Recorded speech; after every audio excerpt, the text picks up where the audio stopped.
What is up, creatures of all ages? My name is Osmus Tarkus, and today we are playing as the one and only. We are playing as Bactria, the city of the land of 1,000 golden cities. This is my first ever history stream, and I am so excited to do this. This is basically going to be the meat and potatoes of my current. Oh, hey, Kimba Power, welcome to the stream, Kimba Forever. Welcome to the stream, and we are about to play as. We are about to play as a relatively overlooked part of the ancient world. This is the furthest east, probably the furthest eastern, the furthest east reach of the Greek world. Originally, it was part of the Persian Empire, but empire in modern-day Afghanistan, but after it was conquered by Alexander the Great, it was gradually settled by Greek settlers who coexisted alongside the native Persians and Afghanis.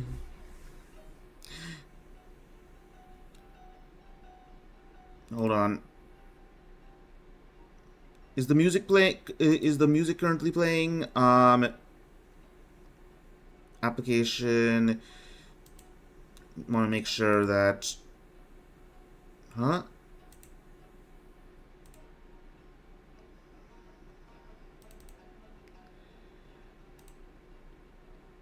Alright, anyways, there was supposed to be background music, but I don't think it's actually playing, so, anyways, let's forget about it. Anyways, let's get right into it. So, according to Herodotus, there were Greeks in Bactria already by the time of the Achaemenid Persians in the 400s BC.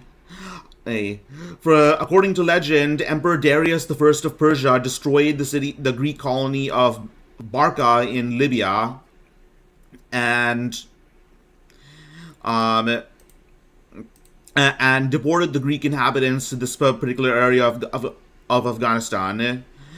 And later on, it became very popular for Persian emperors to capture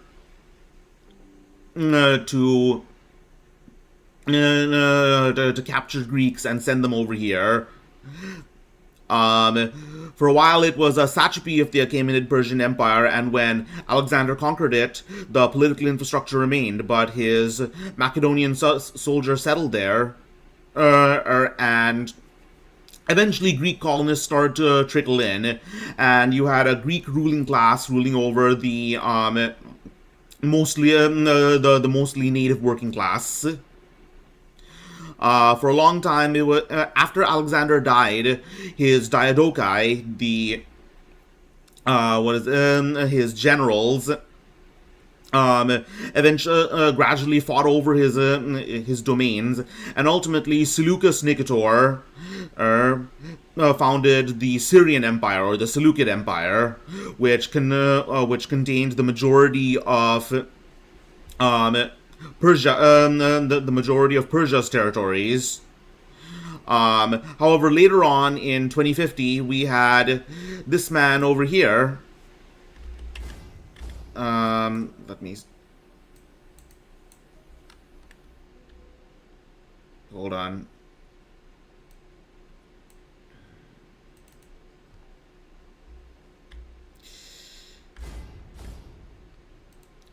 Hold on, let me just...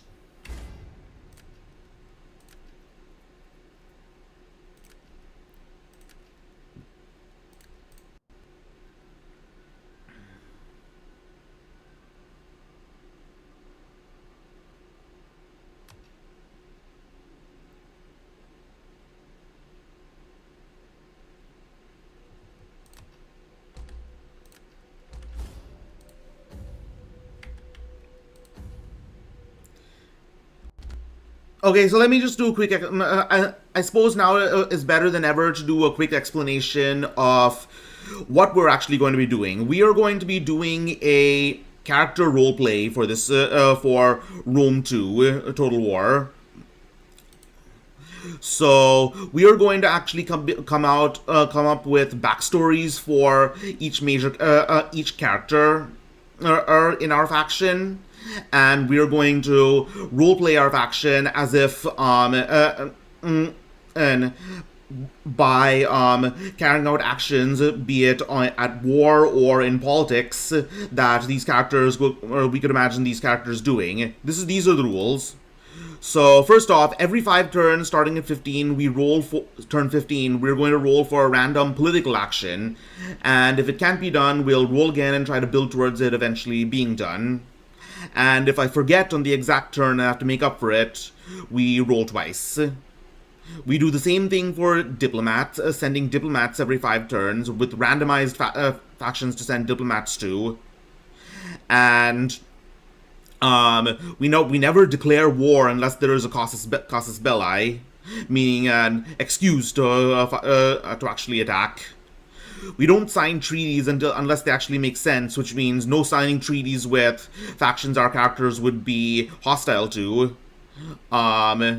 With the exception of trade, because trade is basically free money. We construct buildings according to each province's governor's personality, and this is total war, not total peace, so we cannot be at peace with all factions for more than 5 turns in a row. Going back, so as you can see, we have our leader is Diodotus. In actual history, Diodotus would succeed actually 20 years later, after the current year of the current year is 278 BC, and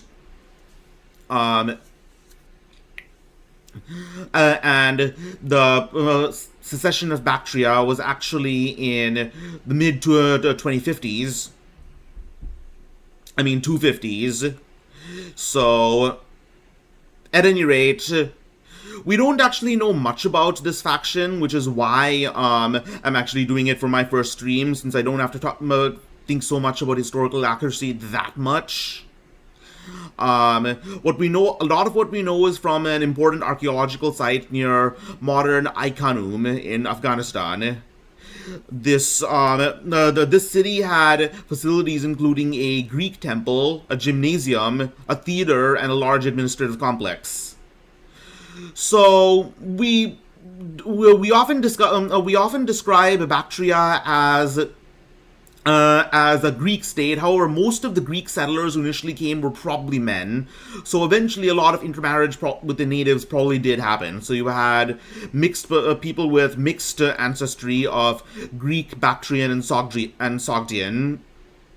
And of course, it was one of the richest kingdoms in the old world. As you'll see, we start with the gold, spice, and silk resources, some things that people in the West will kill to get to. Polybius, I believe Polybius or Justin, I forget which one, describes it as the 1,000 cities of Bactria.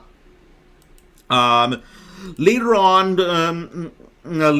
Bactria will ultimately clash with the faction it seceded from, the Seleucid Empire, when Antiochus it says second, but it's actually third. Antiochus III will actually try to take it back, and ultimately the Seleucids will win the conflict, but after a 3-year siege of the capital city of Bactra, the usurper of Diodotus II, who is, as you can see, is the child of Diodotus I. So he was assassinated and usurped by King Euthydemus. And Euthydemus was able to negotiate peace by promising that Bactria would act as a buffer state against nomad raiders from the northern steppes, and they sealed a peace with the marriage of Antiochus' daughter to Euthydemus' son Demetrius, as well as a gift of war elephants. Demetrius ultimately would be probably the most famous of these kings. He would expand into the Indus Valley region and form the Indo-Greek kingdom. He would also convert to Buddhism at a time when Buddhism was sort of starting to decline in India, with the rise of the Shunga kings in India. Ultimately, Bactria was overrun by nomadic peoples in the mid-2nd century BC, but the Indo-Greek kingdom was probably the longest-lasting Greek colony, with the rest of it being absorbed into the Roman Republic. It lasted all the way into the early 1st century AD, before it was finally overrun by nomads as well. So, let's get to the characters we have. So, we don't actually know much about Diodotus. What we do, because all we really know about him is what he did at war and in politics. So, we're going to actually have to make up a bit about him regarding his, regarding his backstory. So, he was probably a son of one of Seleucus Nicator's generals in the Seleucid-Mauryan War, meaning the war between the Greek Seleucids and the Indian Mauryans. And he has the farmer trait, so he was this general was probably given a farm estate as a reward. According to let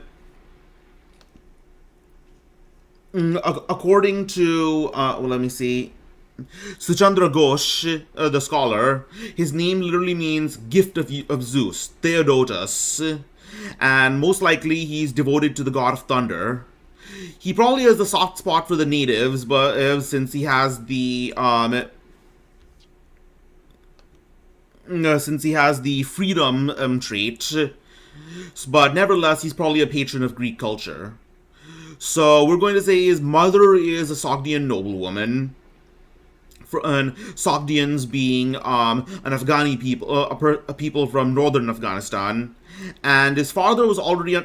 And these are some events in his life I created originally. His father was originally on bad terms with Seleucus, and so for safety, he was sent to live with his Sogdian grandparents. And when he returned, he was educated in the gymnasium of Bactria. So one thing to note about a gymnasium is gymno literally means nude in Greek, I believe. For example, the naked monks of India, such as Jains, be it they Jain or Hindu, they were called by the Greeks gymnosophists. However, later on, they will also be, along with being used for exercise and training for athletic competitions, they were later also used as places to teach children, though I doubt they were naked in that case. So, we're going to say that Diodotus' gymnasium was destroyed in a fire, and now he intends to build an even bigger one. So, at the age of 19, he had convinced he is only 19 years old at this time, so we're going to say that he convinced the Bactrian and Greco-Bactrian nobility to join him in seceding from the Seleucid Empire. And now that Seleucus is dead, as of now, there has been no retaliation. In reality, the secession was probably peaceful because there's no archaeological remnants of that time that suggest any kind of armed conflict around the time of the secession. So we have a few other characters as well. We have his wife, Agape. Her parents are from Rhodes, and so she spent much of her childhood at sea. It's a wealthy family. She's from a wealthy family of merchant oligarchs. Her father had great anger issues, and so her father had great anger issues, and he was exiled with his family for manslaughter. Later, he killed his wife and is executed, leaving his only daughter, with all his wealth. And ultimately, he is going to marry Bion when he is 16 and she's 20, after giving him a hefty dowry. She puts on a calm exterior to other nobles. However, she takes out her anger on the family slaves because she has the brutal trait. There are a bunch of other characters, but we're only going to focus on the ones in the noble families, because they're the ones who are going to be our auxiliary general. We have Bion, the Persian name I've given him, Baghdata. He is from an impoverished noble family of Bactria. He rose through the ranks of the Greco-Bactrian military in previous campaigns against Parthia, and as a reward, the previous satrap gave him an income. But nevertheless, he lives a frugal and disciplined life and gives much of his income away to the poor. He treats his body as like a temple, and he eats very healthy and regularly exercises in the local Greek gymnasium. And he holds others to similar standards, especially his wife. He has a son, Baghdata II. He has an unusual phobia of rats, not sure how that's going to play out. And he discovered his ancestor's sword, and now seeks to restore his family honor, which is reflected by his trait, thirst for power. Then we have his wife, Kiandokt, or with her Greek name, Lysandra. Her parents are silk merchants, and her close friend, also a Persian, insulted the Greek gods and was beheaded for impiety. She is suspected of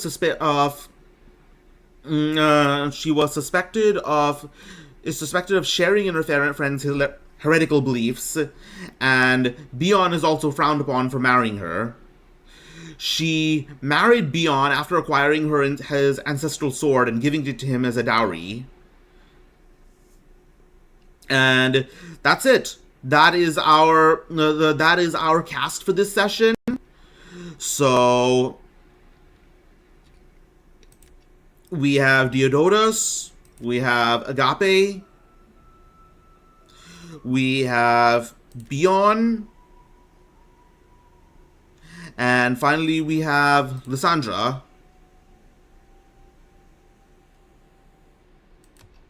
Anyways, that's enough exposition. Let's actually get to the fun part.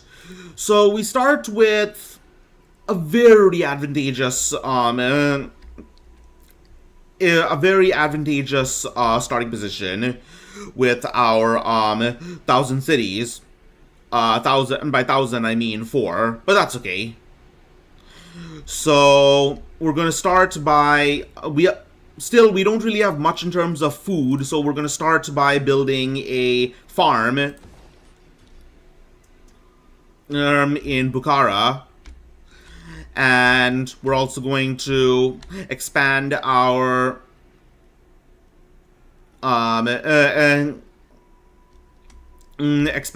manufacturing district and build a brick dryer. Meanwhile, back in Bactria, our southern province, as I said, we are going to build a few things that Diodotus, our king, wants. We're going to have him build a gymnasium. Let's see which one that is.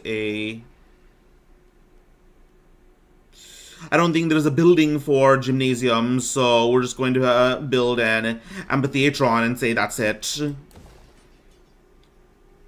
And in Eucratidia, we're going to build a structure for our king's patron god, Zeus.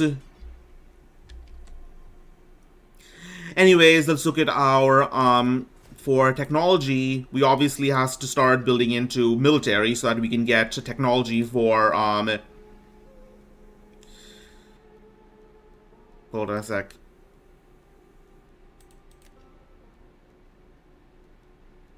Technology to train our hoplites.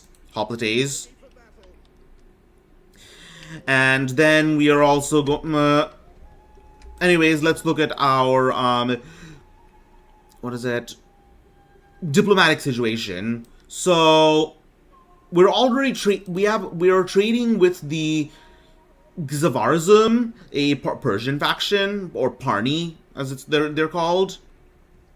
So they're going to be our main, probably our only friendly faction. Most of all, we're surrounded by enemies, including the Indian Maurya Samraj.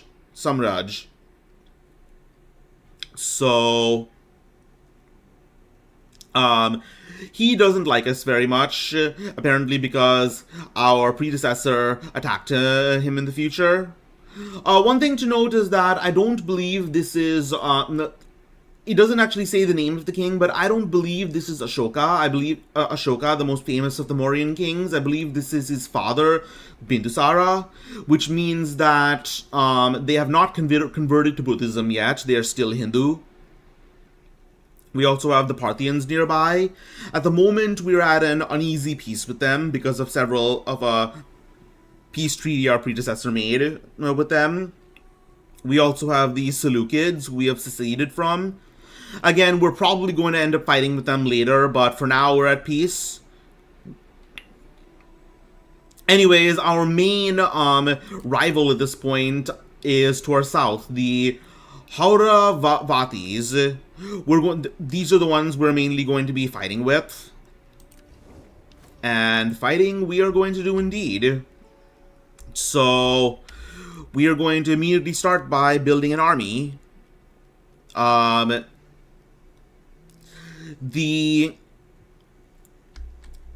is it?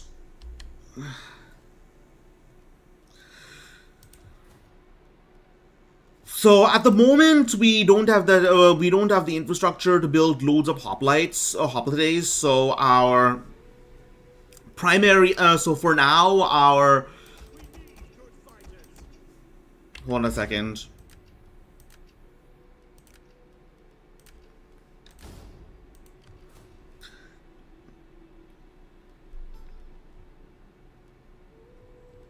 Hold on a second.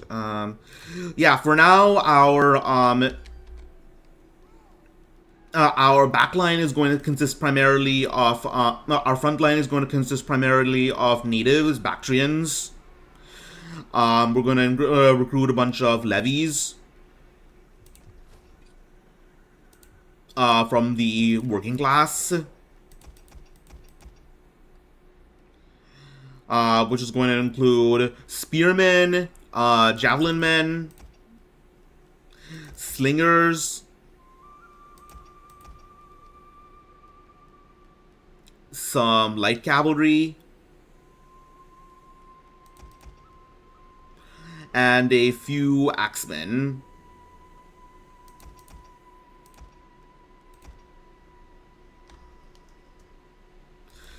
For now, the situation is going to be. Well, we're just going to be waiting for a while until they spawn. But other than that, let's see how this goes. Let's play Rome 2. Oh yeah, I almost forgot. We have edicts to launch because we control the entirety of a province. So I'm going to start importing food in case. I'm going to start importing food because in case I do, just to make sure our faction can grow. Anyways, let's get on it.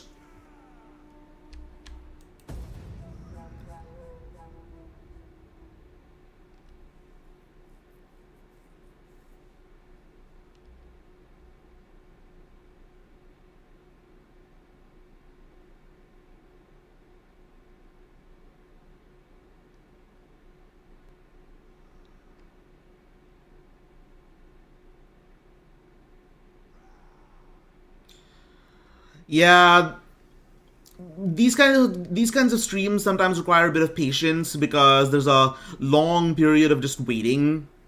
So if you want to tune in later or even watch the VOD, because the VOD is going to what is it?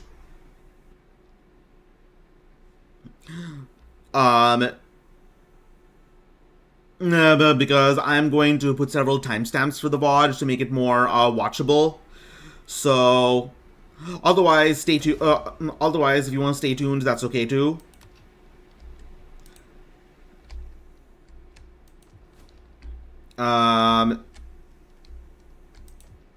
Let's see. What city do we want to upgrade? What resource do we want more of? Um,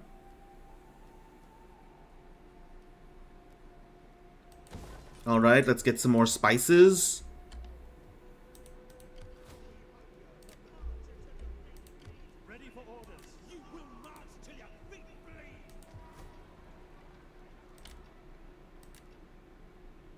Alright, another satrapy is declared independence. Slowly, the Seleucid Empire is crumbling.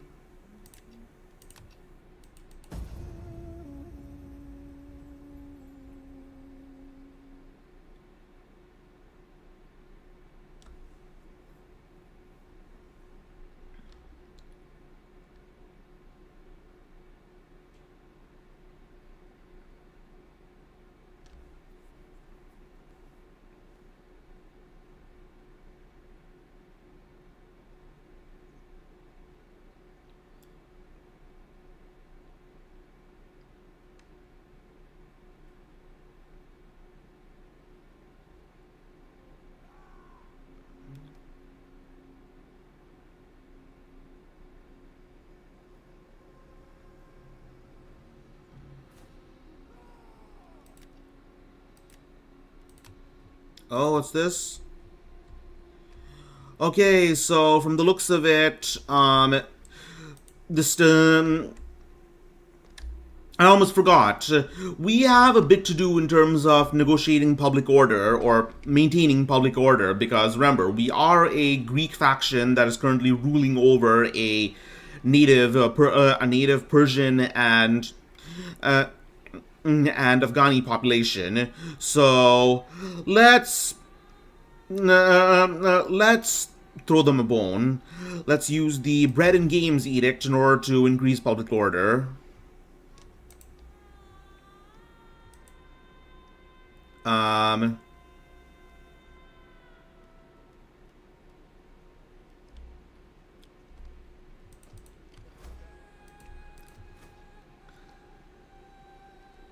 let's also build something that build a public order related building, something that can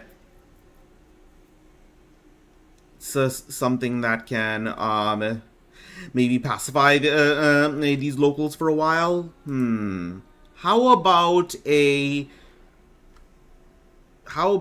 temple? This way I can introduce this way I can introduce the locals to Greek mythology while still giving them a place to voice their problems.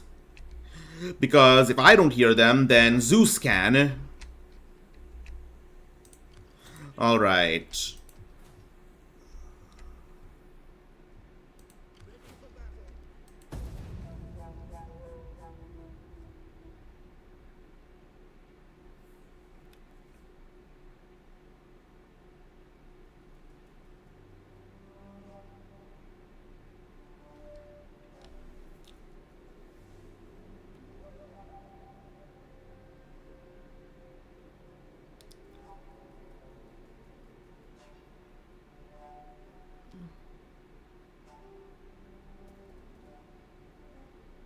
Oh, looks like we got company.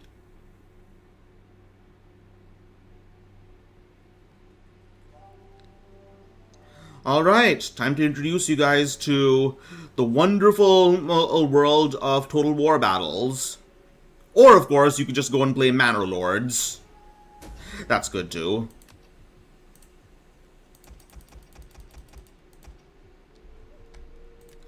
Let's hire some mercs. Ooh, elephants. I'm so taking those.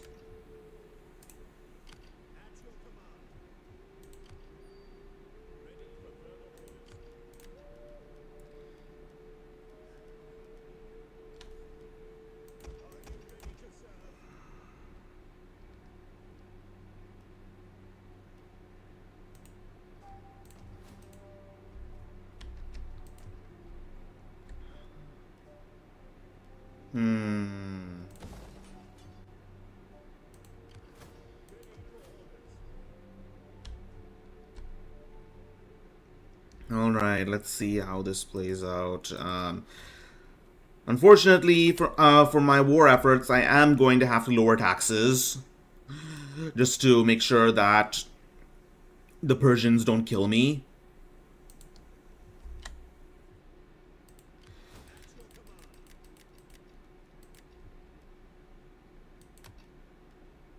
Oh, I love this flavor text. Size really does matter. It is worth paying extra for big scary things.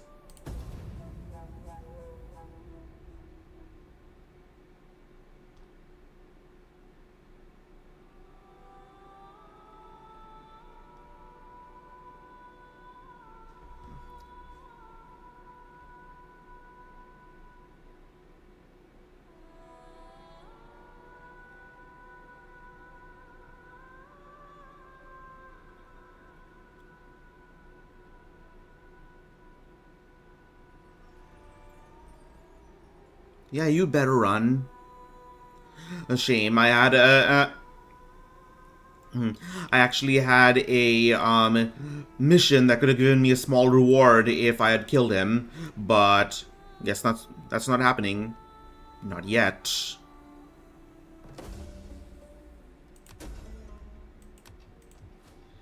Hmm.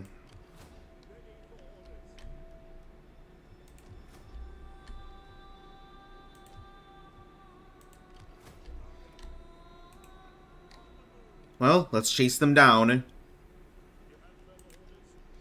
What do I want for my last a few troops? How about some?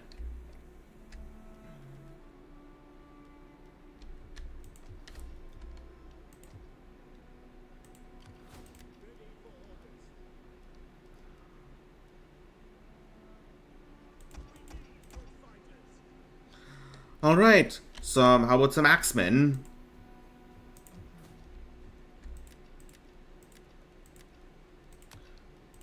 Anyways, it's the 5th turn, so I have to send my. So I do have to, as per the rules of the game, I do have to send a diplomat. So let's send my Diodotus's wife to.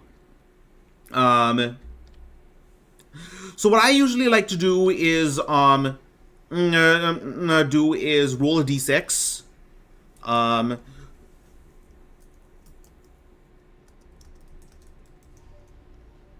Wizards of the Coast, dice roller.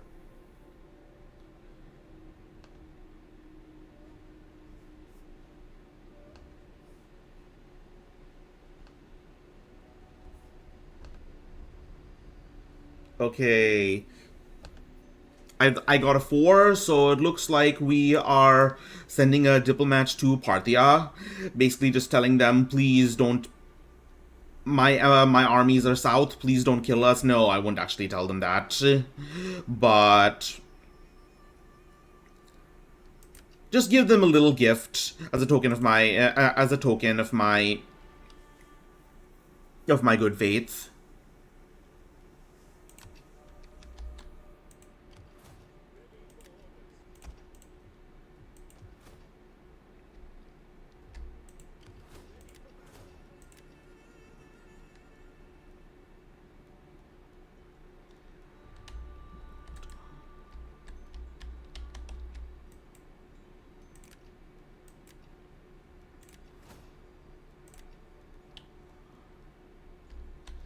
Let's see.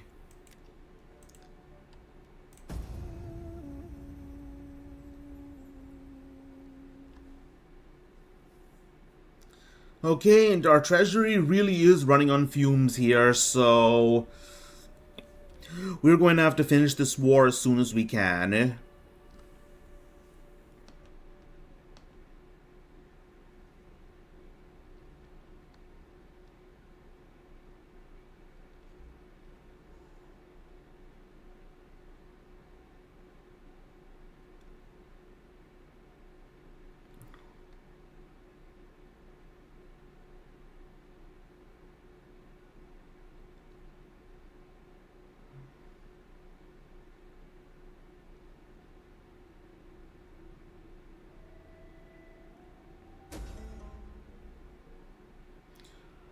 Well, shit. Diodorus II is dead before he could even rise to greatness.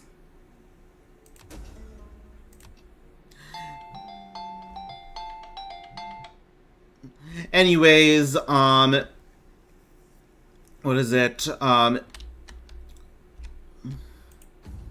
History is already changing. This guy was fairly important because he was because he was a king in his own right, and he was assassinated, and his assassination by Euthydemus gave him the excuse to was to make peace with Antiochus, because he said, I'm not a secessionist. I defeated the usurper."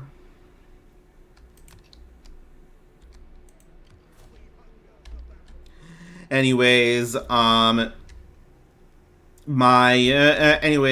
wife has come back with a famous bard, so that should stave off rebellion for a while.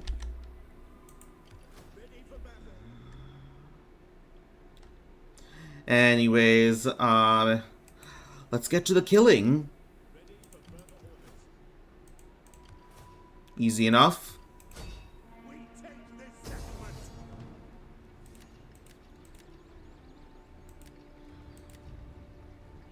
Let them cower like kenneled dogs. That's your command.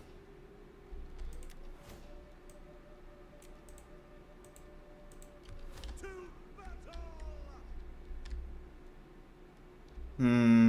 I think I can pull this off.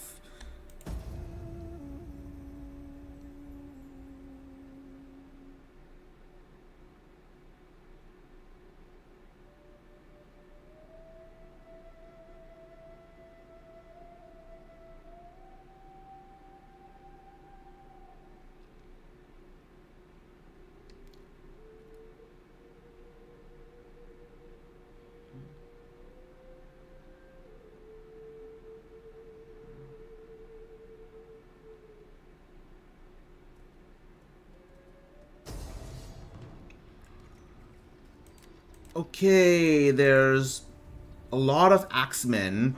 Axemen. They'll tear through my less trained spearmen.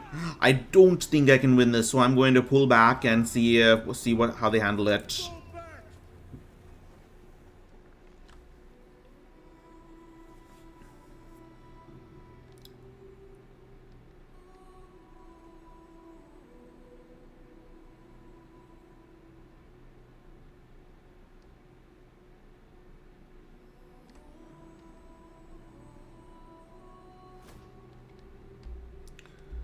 So they have one settlement. They have only one settlement. They're basically a city-state. So I'm going to have to be a bit creative about this. Maybe how about an ambush? At once. Waiting for orders.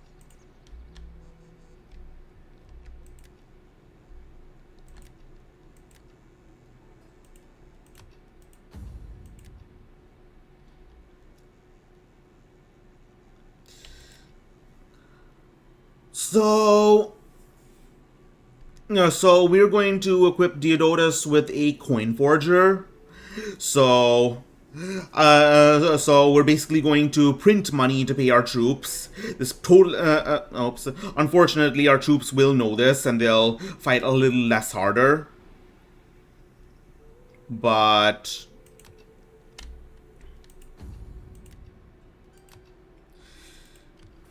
desperate times call for desperate measures. Can we get any more mercs? No.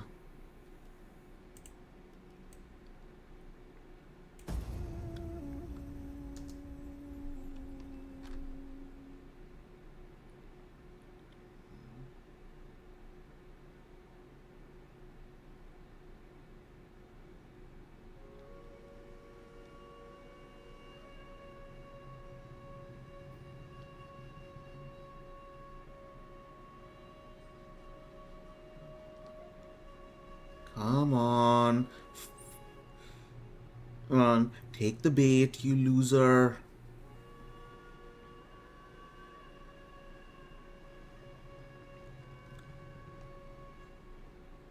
Nope, he didn't buy it. Guess we're just gonna have to try again. Ooh, free money, totally.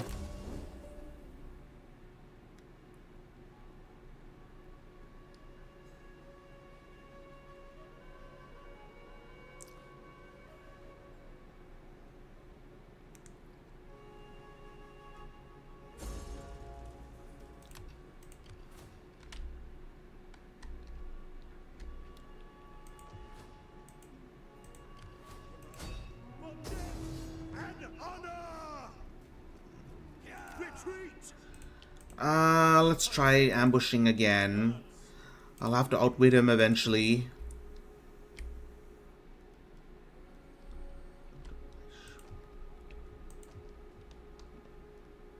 Alright, let's build a temple to...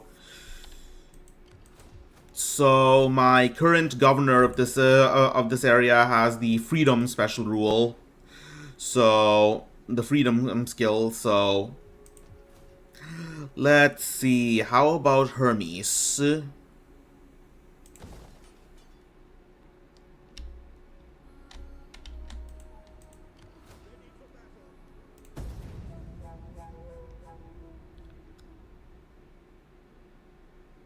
Come on. Take the bait.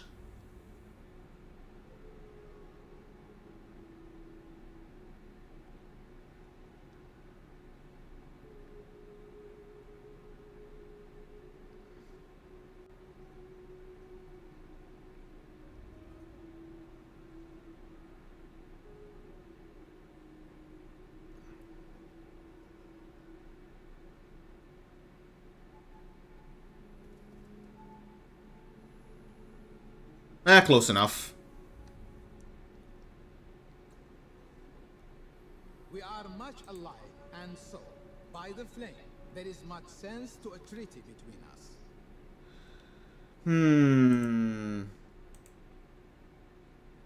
Seems fair enough.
Well, it looks like he is resigning himself to death and is going to fight till the end.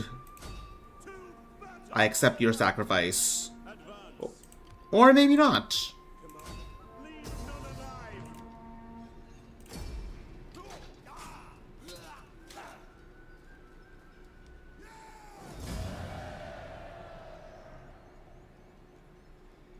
Hmm. Is that all?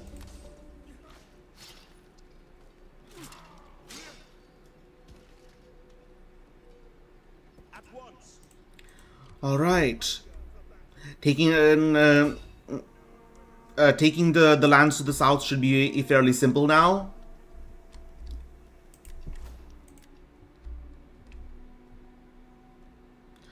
All right, let's level him up.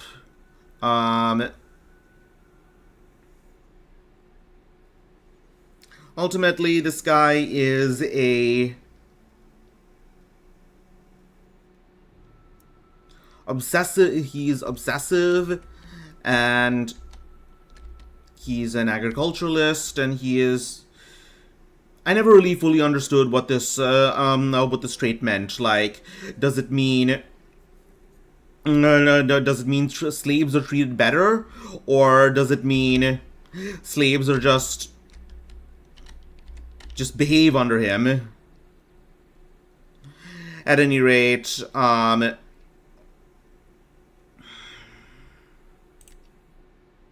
let's make him a better tactician.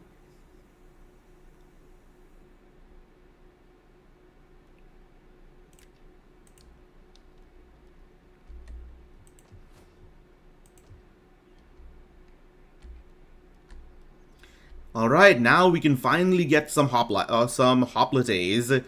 Anyways, nothing says Greek better than the Hoplon shield. Commander.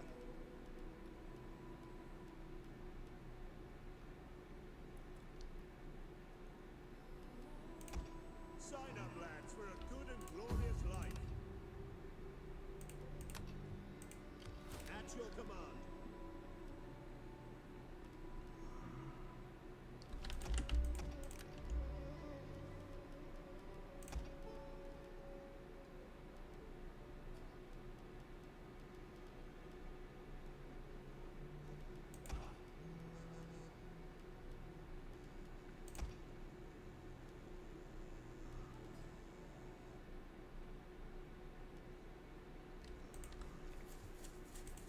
Ready for battle.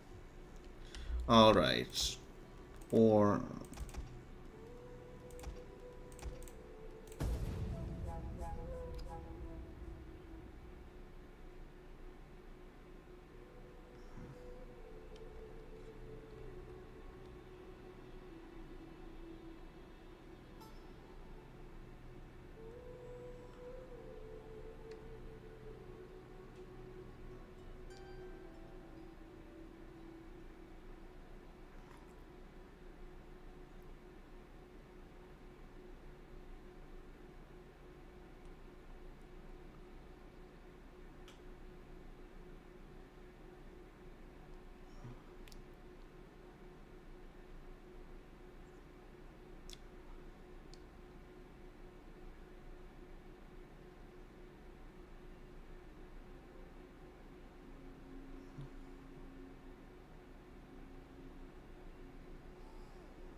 Ready for orders.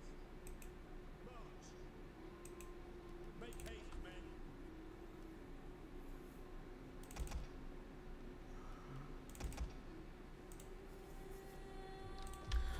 not much more going on, but I am recruiting some horse archers now. You cannot, because you honestly, you cannot have an Eastern army without one of two things: horse archers and cataphracts.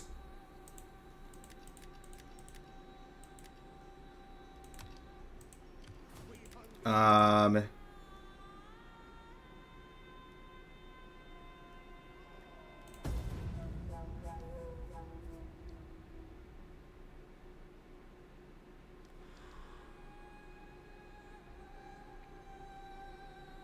Let's see.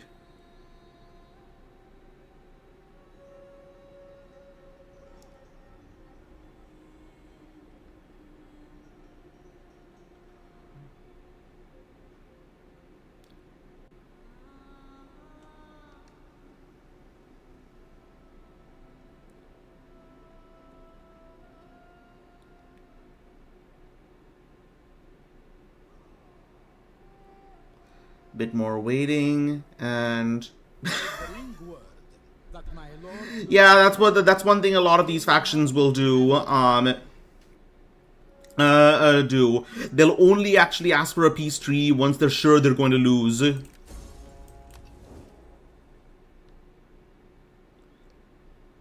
Well, you know, the prisoner is always sorry that he got caught.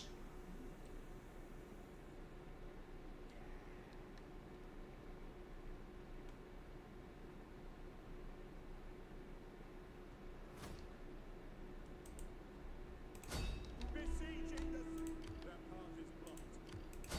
We take All right.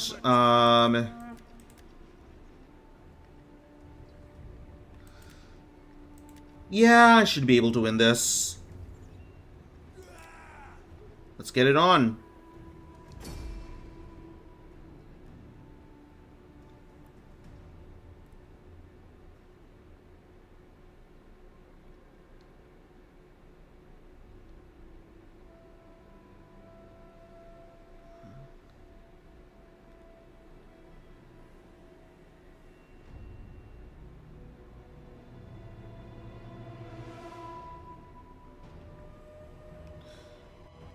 So this is a fairly simple siege battle. Their city doesn't have walls. Yeah, their city doesn't have walls, so in theory, in theory, all I would need to do is just plow my elephants through, and then clean up what's left with my spearmen and axemen. But I do want to keep my want my elephants to live a little longer, so we're going to try something different. We are going to keep my elephants on the other side and just come in at the last minute. Yeah, elephants on the other side, a few javelin men as guards. And let's see.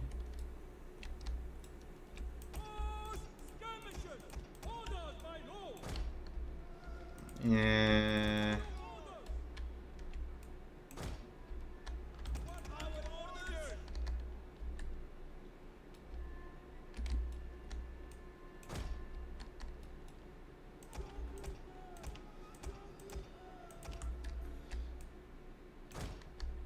All right.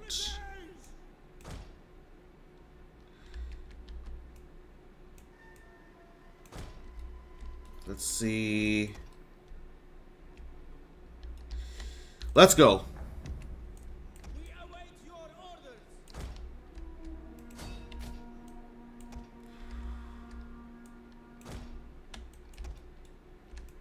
Enemy reinforcements approaching.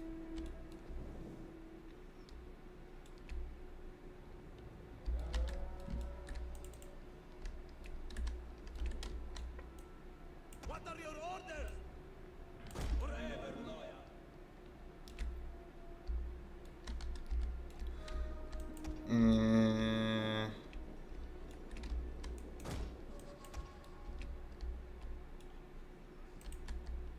At the ready. At the top order.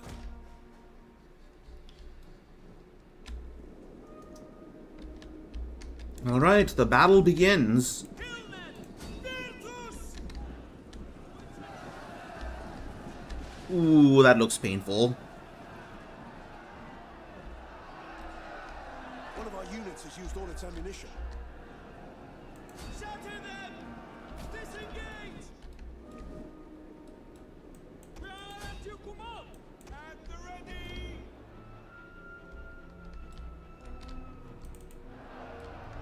To order! Careful, glory! Awaiting orders!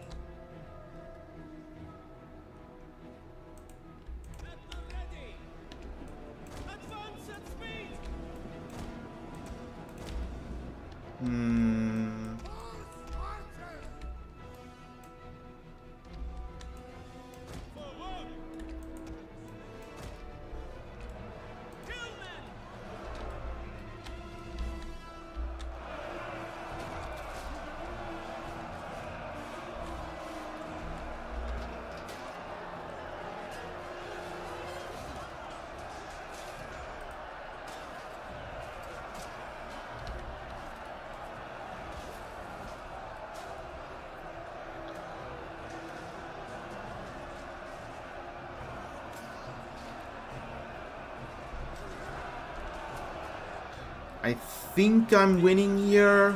Yeah, I should be.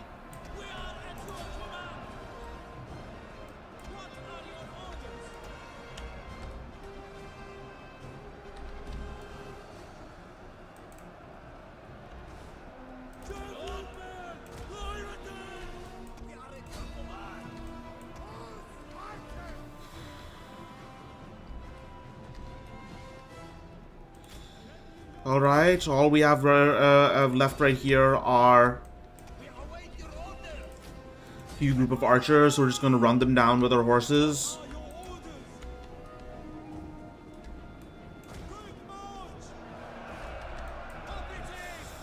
Let's see if my hoplites can hold back the Ammunition.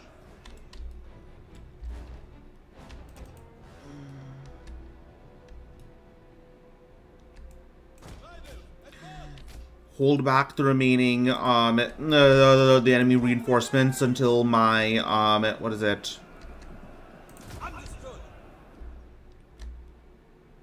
Until my elephants get here.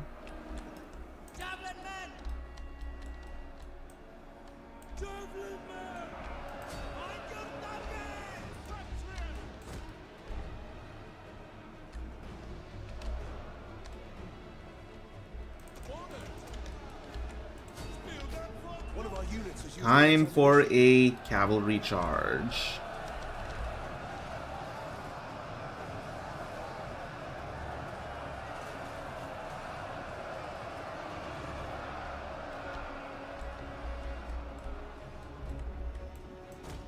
Not as units has used all its ammunition. We understand. Melee infantry ready. Hilmer, Velos, order. Order. Bactriautism. What are your orders?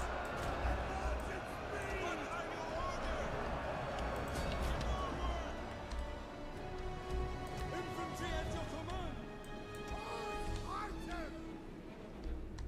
Orders, my lord. The men are wavering.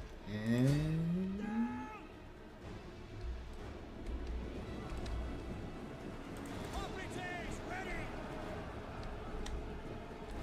Bactrians. Quickly now. Riders. Come on, just hold out a little longer. Wait for my elephants to get here. Our men flee the field of battle. This is a shameful display.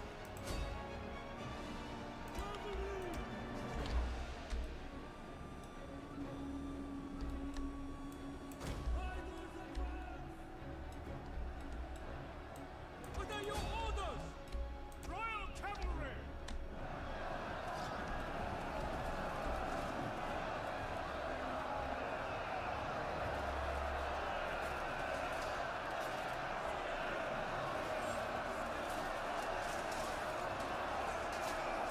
One of our units has used all its ammunition.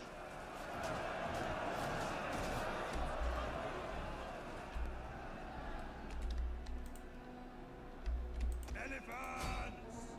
Riders at the double! General! By your command! One of our units has used all its ammunition.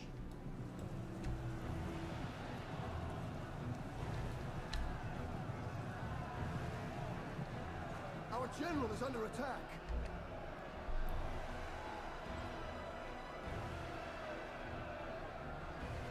Royal Cavalry!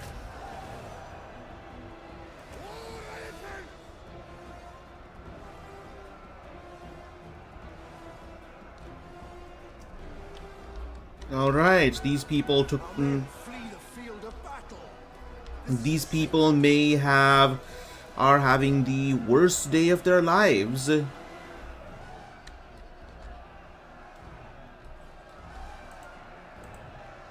are your orders? Our men flee the field of battle. This is a shameful display. General! Advance!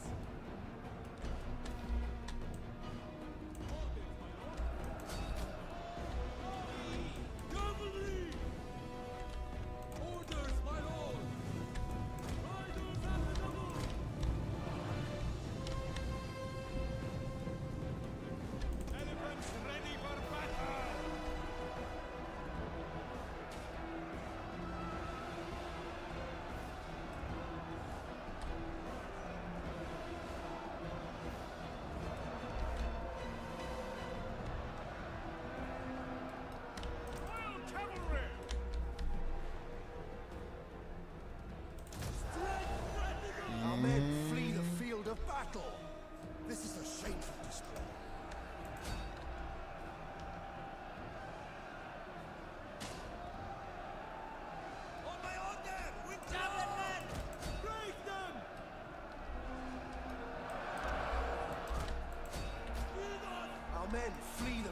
of battle.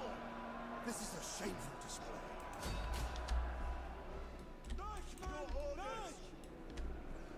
Riders,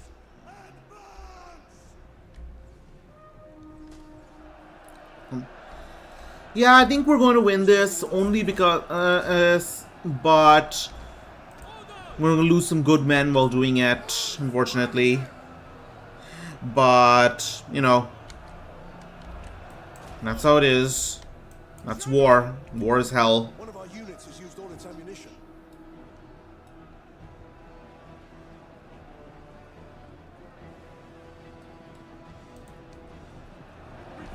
Wait.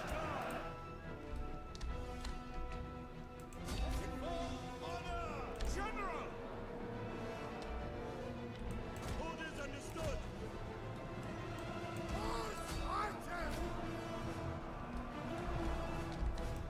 As you say. Orders, my lord.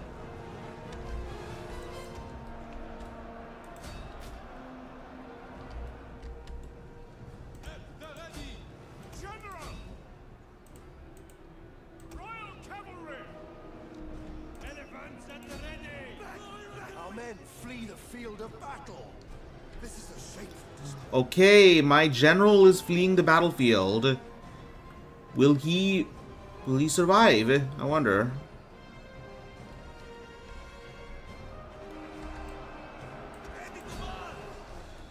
Oh man, this is a bloodbath. Quickly now! Surrender is not an option! We await your orders! Order! And of course they're cycle charging.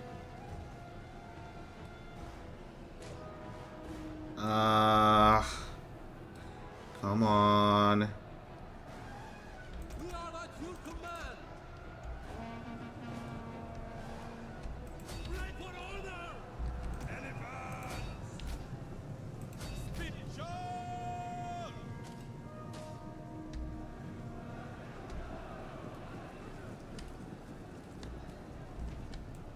Quickly now! Javelin men! Orders! Pirate forward! Awaiting orders! Everyone says speed! Our orders!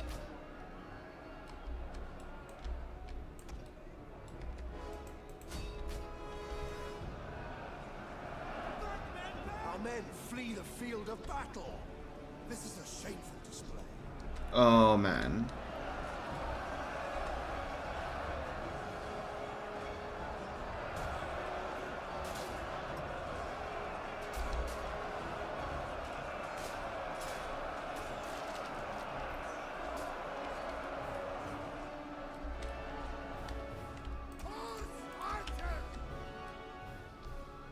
And the elephants are dead. That's not good. Well, you know what? They were expensive mercenaries. Now I don't have to pay them. Our men flee the field of battle. This is a shameful display.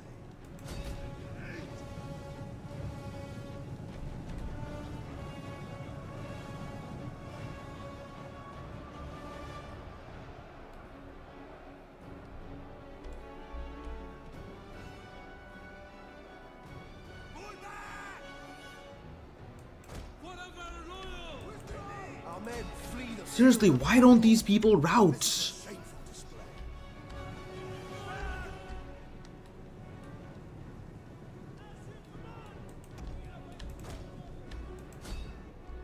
Cavalry! Missiles ready! Our men flee the field of battle. This is a shameful display. Oh my fucking god. As you say!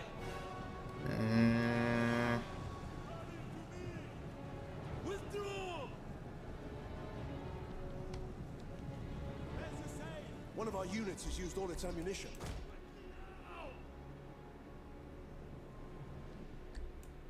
Riders at the double! Riders forward!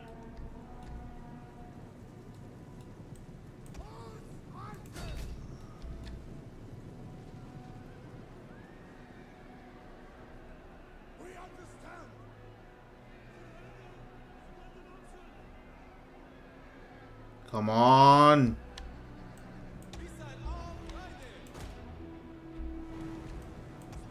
At your command. Cavalry, missiles ready. God damn, that would be expensive.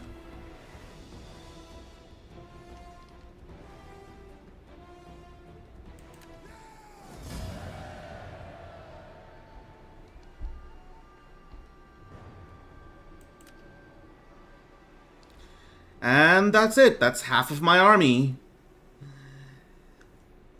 I'll say this very often, but this game often really breaks my immersion when you have such bloody battles. Generally, in real life, when armies would when armies knew they were going to lose, they would just fall back. But clearly, the AI doesn't have the same kind of self-preservation instincts that real people did back then.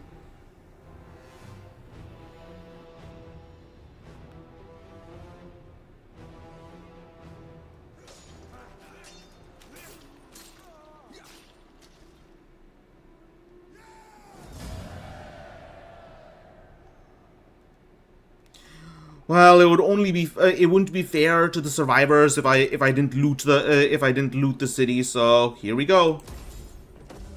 Wouldn't be fair to the surviving cities if I didn't let them enjoy the spoils of war.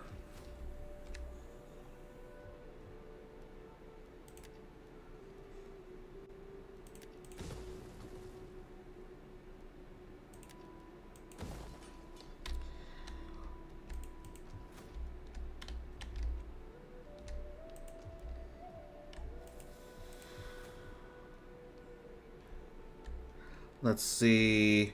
Let's finally build that Shrine of Zeus.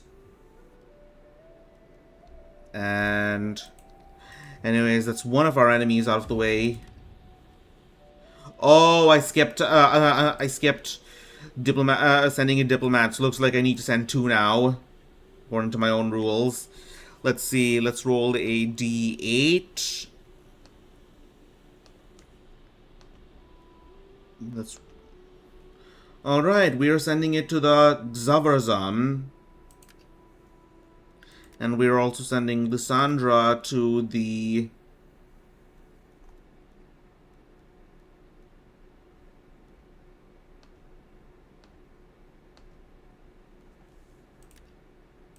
Parthians again, trying to just butter them up.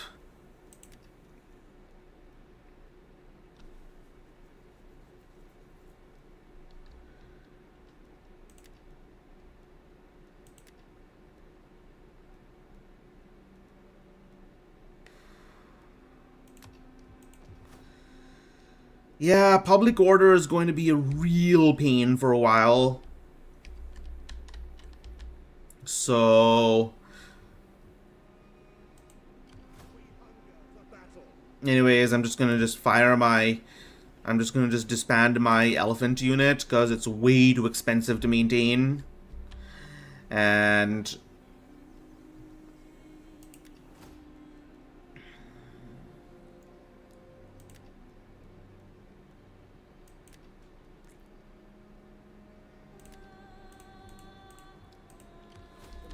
that is our first victory.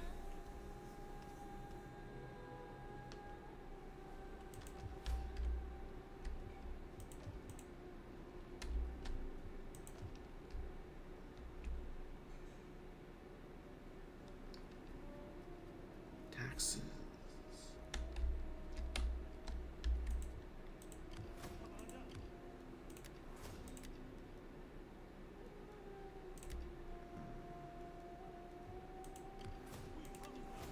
Let's see.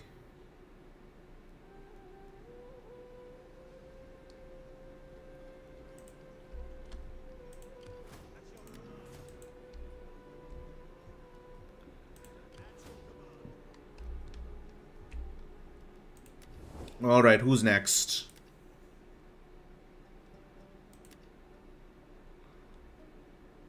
Yeah, the Haraiva. I'm probably going to end up warring with them in the future. So I should probably start sending a spy in to make sure, sending spies in to make sure that they don't do anything that they'll regret later.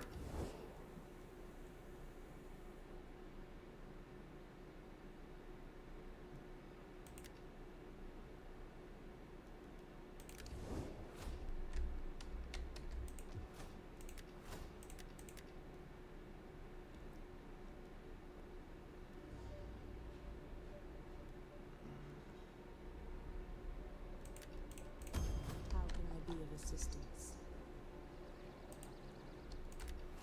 She is a scout, a former slave, maybe a Sogdian or Afghani slave, and she is unattractive.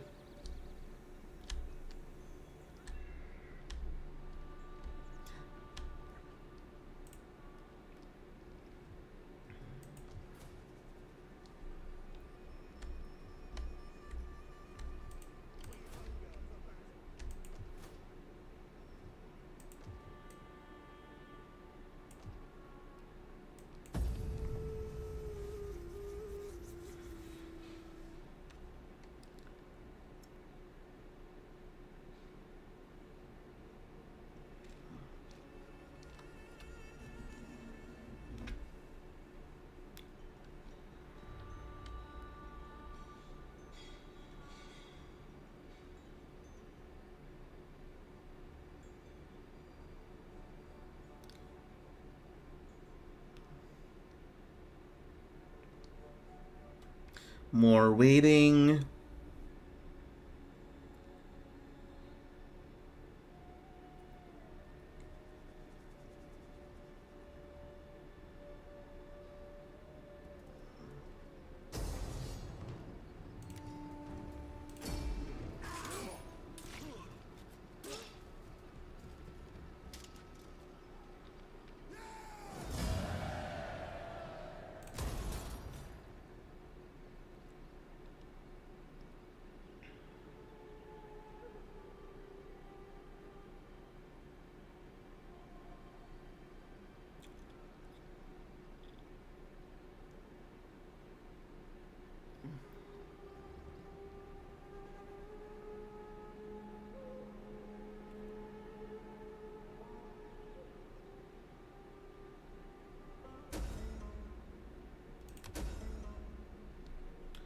Okay, the my trade partners have raised tariffs on me, but the Parthians seem to approve of my success, approve of my recent actions, and they have returned, and my diplomat has returned with a generous tribute. Very nice. My skills are yours. Swift and silent, a shadow among shadows. In your service. Let's see.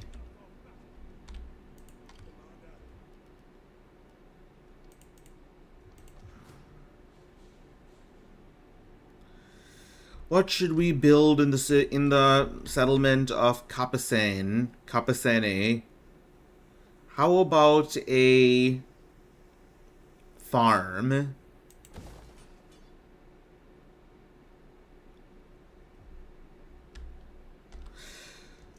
Because, you know, these people, the people in my 1,000 cities need to be fed.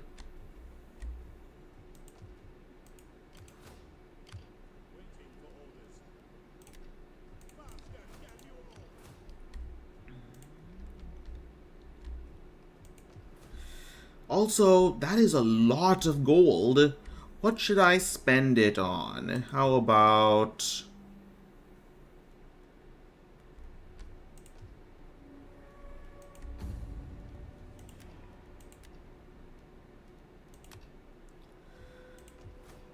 Should probably start raising another army. Let's get Bhagadata out, and let's give him his own guard of Yavanas. Yavana is the name that was originally given to the Greeks and all Westerns in India. The name Yavana probably originally came from Ionia, since that's where the first Greeks arriving in India probably came from.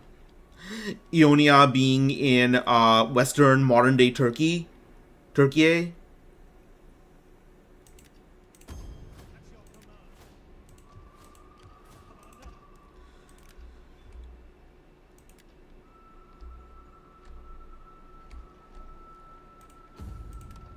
Alright. We hunger for battle. At your command. Let's get some more levy troops out. Are you ready to serve?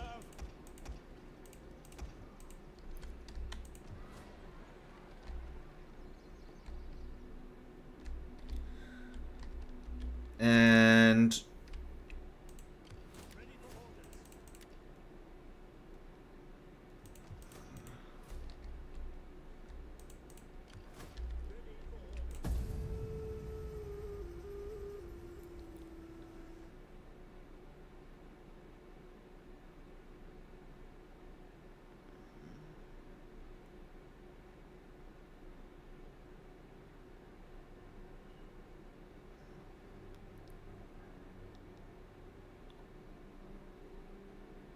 alright, one more turn, then the politics will actually start. The fun will really begin of this roleplay campaign.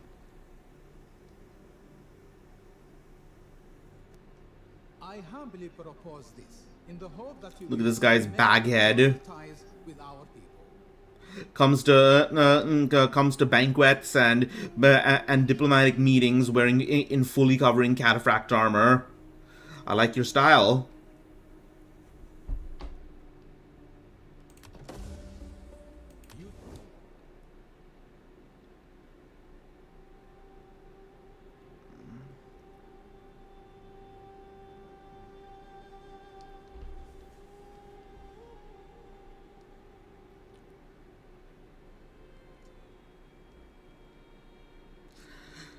So eventually we are going to need to go to war again, simply because, like I said, that's the rules we set. This is total war, not total peace. But we are going to need a casus belli.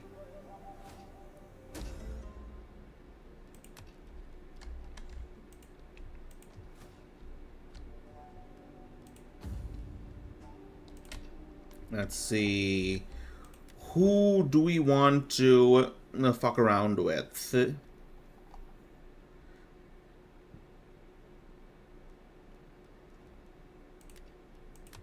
Greetings, most excellent friend. What I ask is such a little thing, an inconsequential thing. You serve.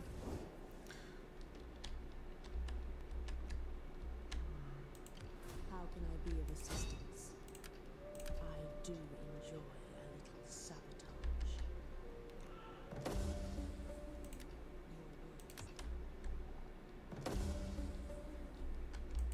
Alright, my spies are completely are in deep right now, so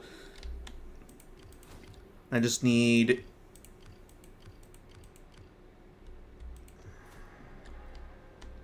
a reason to go and attack. What will that reason be? Maybe maybe a certain hooligan pretending to be a hero going and stirring up trouble.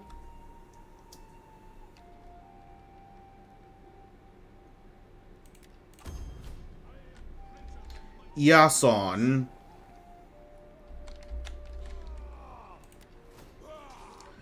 He is a contender. An athlete. He's also from a wealthy family, and he is not very. And he is not particularly. He could be a bit more competent at actual warfare rather than just fighting in the ring. So,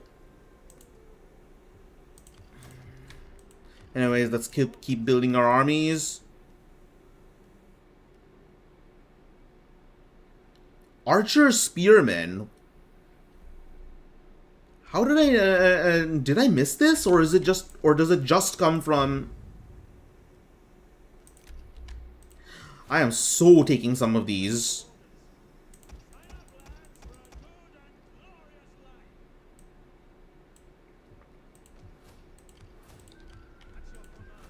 Uh,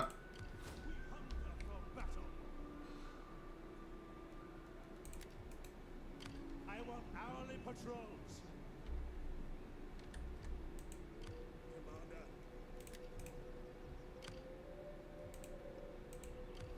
Ready for orders. Your next command. why are my armies foraging for food? I never got that. That something to do with supplies, I think. Ah, I get it. So the faction hasn't there isn't enough actual supplies in the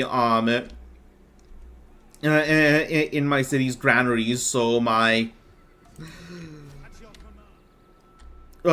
troops have to pillage the local Ready for battle.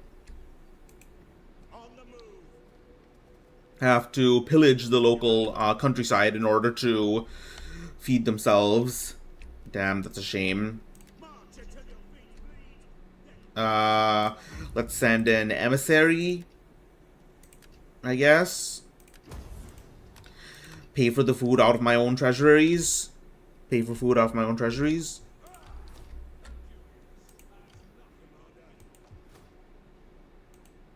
At your command. Ready for battle. There we go.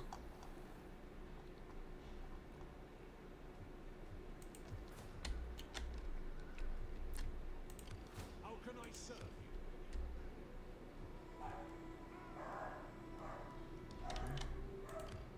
My sword is yours.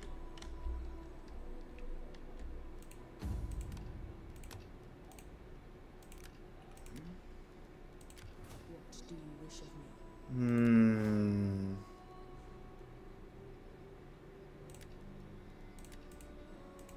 All right, one more turn, then we can actually start the fun part.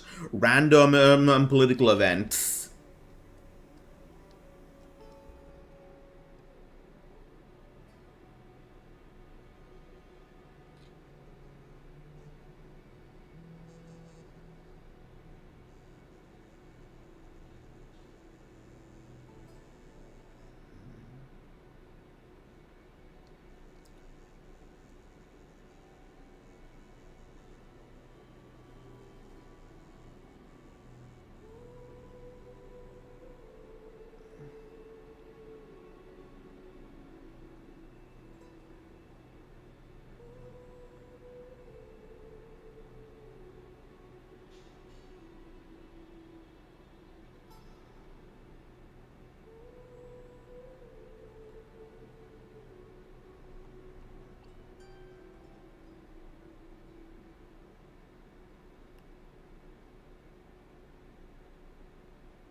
There's someone on the lips of my the name of someone is on the lips of the locals.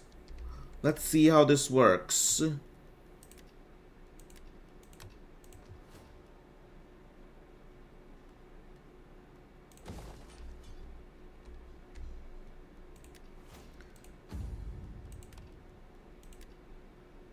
There are rumors abound that in the shadows and forgotten places, your political rivals are meeting. Who knows what is being discussed in these secret conclaves? Let's hope it is not you. What would Diodotus do? You are free to do as you please, just as I am free to stop you.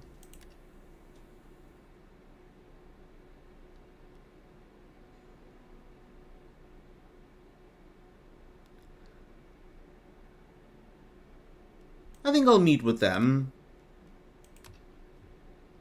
We hunger for battle. Ready for orders. For the gods and glory. How can I assist you further? My skills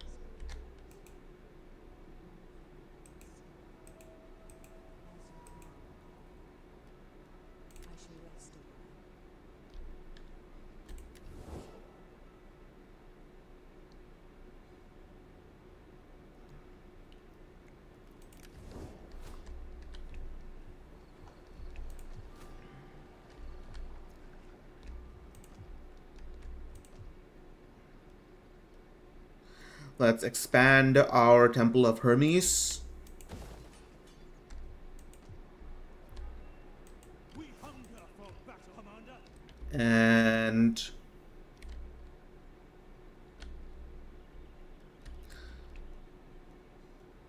I don't care how.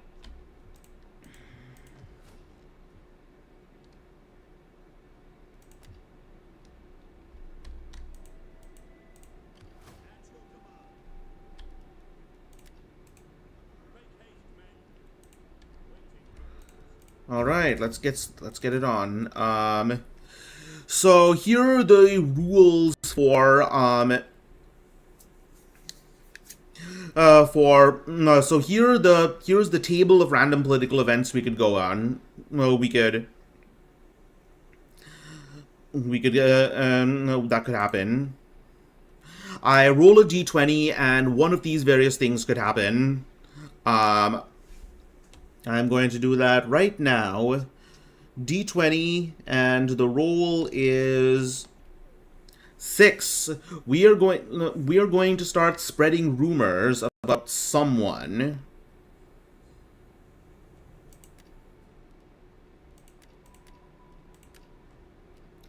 I'm going to start spreading rumors about Lysandra. She's an easy target. After all, she is suspected of being impious.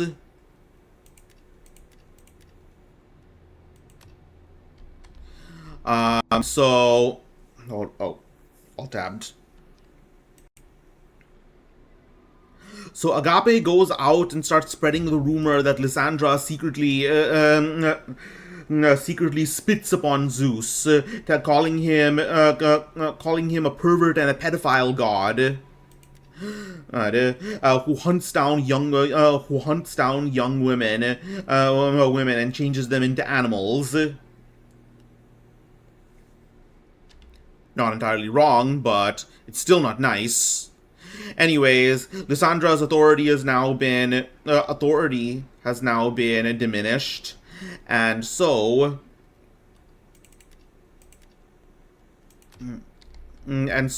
tensions are going to slowly start fraying. Ready for orders. I think that's how you say it. At your command.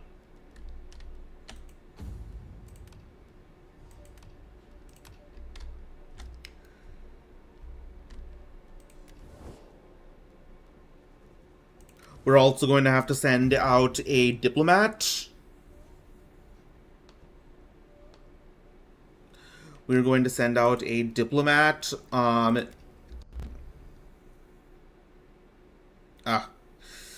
It's such a alt tabbing is such a bad habit. Okay, we are going to send Lysandra to meet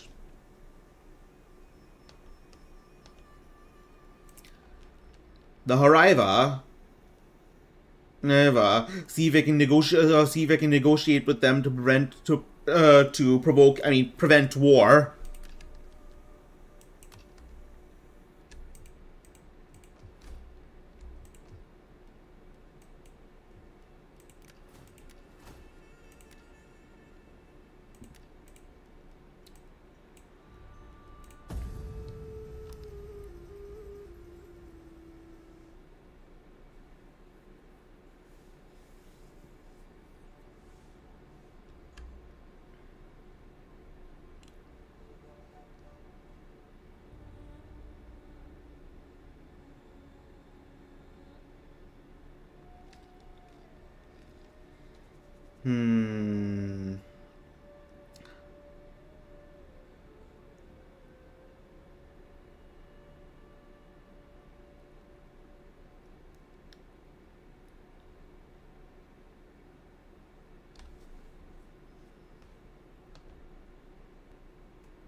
Let's see.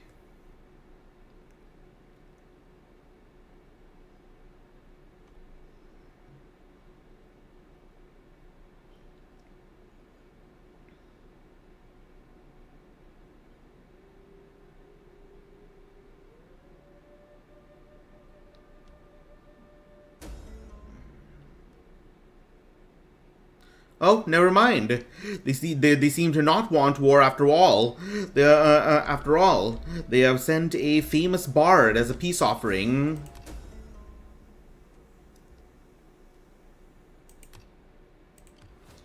All right, I guess for now war is off the table. Who else can I go and fuck up?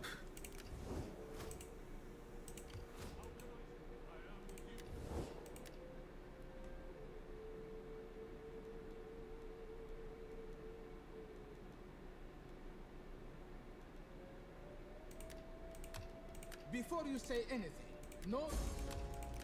No. Well, I guess that's one reason I could go and fight them. They're blocking trade between me and Parthia. So...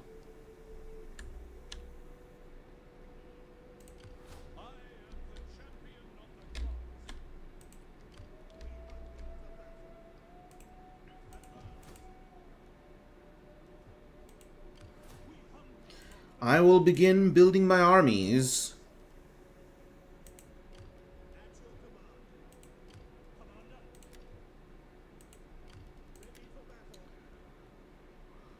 All right, Macedonian settlers. Settlers. These are either the descendants of the Macedonians who came with Alexander, or they're people who came recently. Either way, they are going to make a good pike phalanx.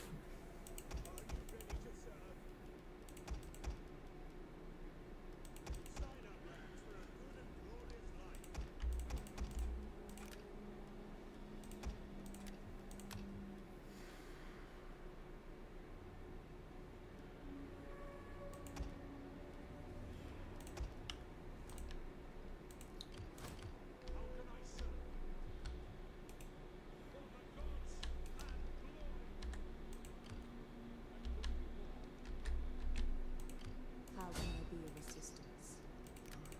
What do you wish of me? Then again, the simplest way to provoke a war would be to join one of their enemies. So I guess I will join my old masters, the Seleucids, in their war with them. Smile upon our meeting, so that all may profit. Your words.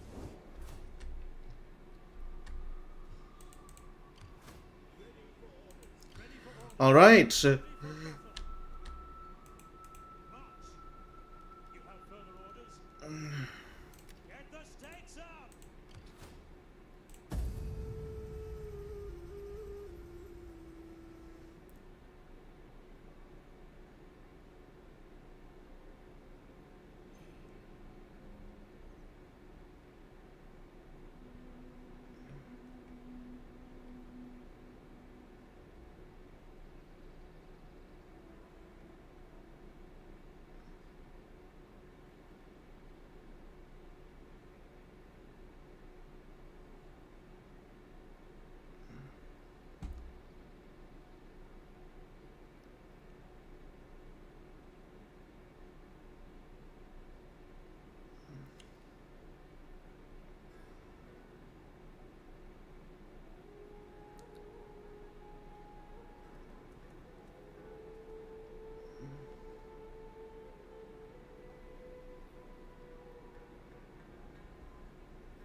Marv.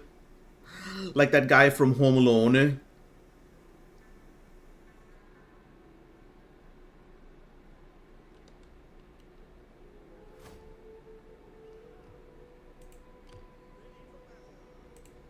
Ready for orders. Take what you can.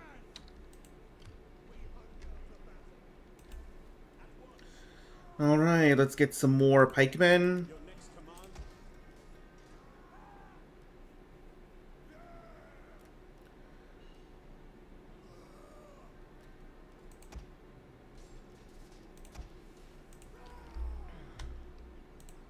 Commander. Ready for battle. Seleucid vassals rebel. After years of enmity have built up between the Hellenic overlords of the Seleucid dynasty and their eastern vassals, the desire for independence has boiled over. Multiple satrapies have rebelled against their overlords, hoping to carve out their own kingdoms and call upon the ancient glories of Persia's past. And I'm totally not one of those. Oh, wow. Somebody that wants problems rather than peace, always.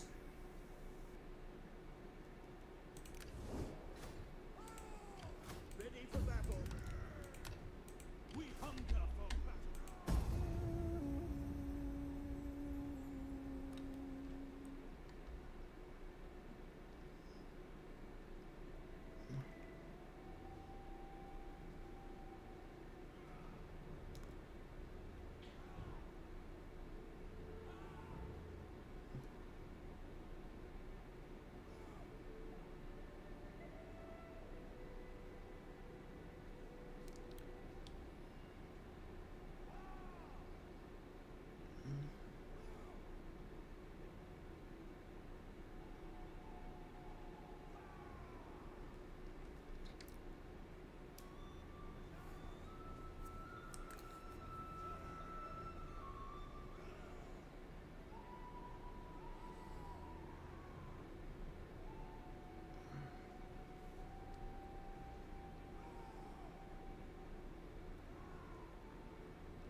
Commander. March. Commander. Make haste, men. I am the champion of the gods.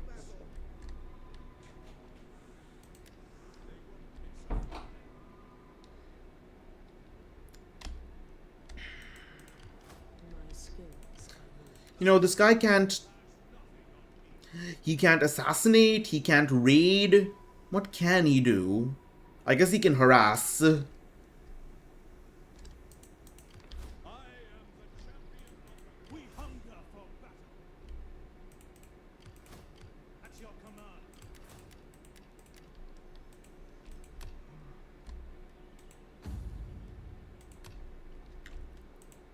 Ready for orders.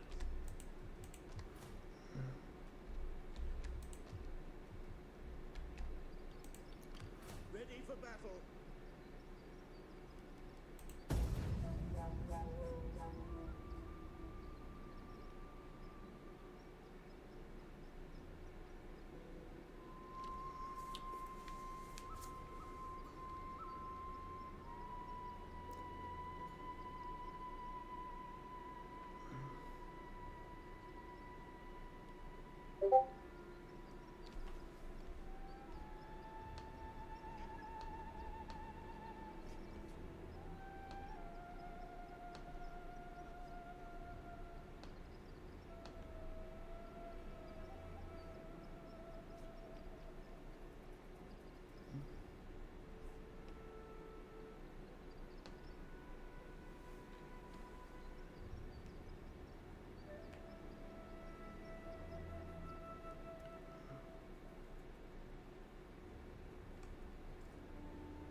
Alright, so the Haraiva's armies are down there.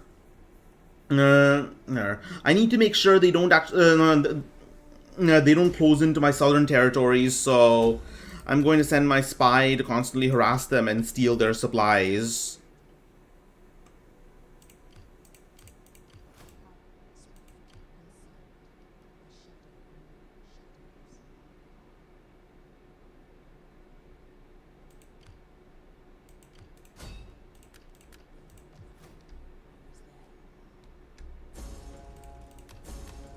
Huh?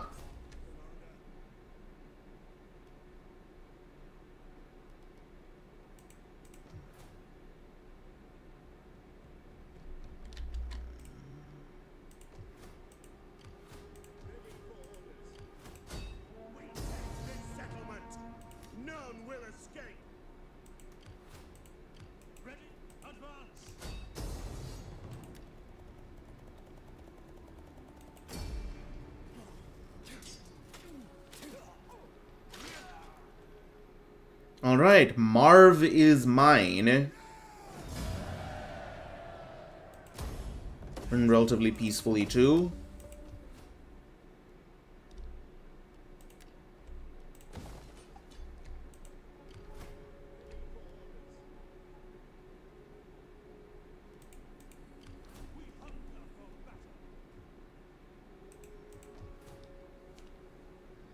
Oh, I see. It's an extreme drought. That's why my armies are going to start dying off. Only next, only this turn, though.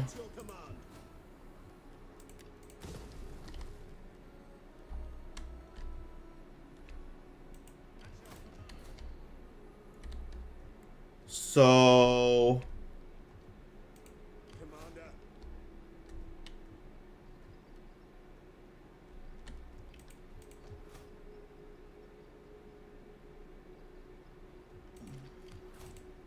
Commander?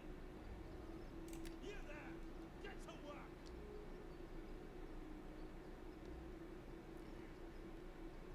Faster! Curse you all!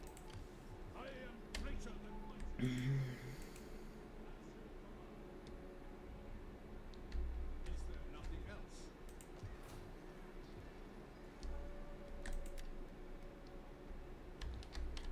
This village provides silver and lead. Very nice. And now I can actually trade with Parthia. That's cool. I will do you the honor of on behalf of my